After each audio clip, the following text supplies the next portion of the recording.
Бул жерде мына Ошто биринчи болуп эле бизде эрте чыкпайт. Биринчи шамалды сайдан келет. Ошол жакта баягы подпленка кылып эгишет. Баягы ширин дүмбүлдөн эгишет. Биринчи ошолор жетилет да, 60 күндүк, 70 күндүктөрү бар. Ошолор сатып бүткөндөн кийин анан бул жердеги местныйлар чыгып баштайт. Анын менети бар. Дыйкандардын менети бар. Дыйкандардан алып биз бышырабыз, сатабыз, биздин менетибиз бар. Айырмасы бул жергиликтүү, баягы местный деп коебуз го.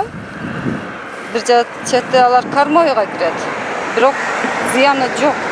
А булар мыналар ГМО аралашкан продукт өзү негизи ошондой болот. Буларчы мына голланд сорту бар, Кытай сорту бар.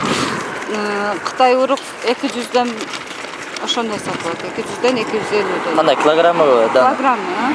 Мындай голландтар кымбат. Булар 100 граммы 150 сом. Азыр камы 5 сом 6 сомдон болду. Кытай уруктуку 4 сом болду. Биз камын 5ден 6дан алабыз. Анан сатканда аркыл сатылат.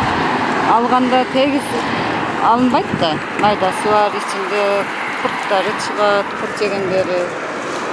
Баягындай бачкелерин кошуп коюшат. Ошолор чыгып кеткенден кийин анын акчасын чыгарыш үчүн 15 сомдон сатабыз.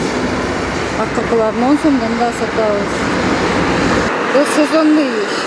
Ошо июндан баштап ноябрга чейин болот. Ошо малда иштесек, жакшы эле иштейбиз.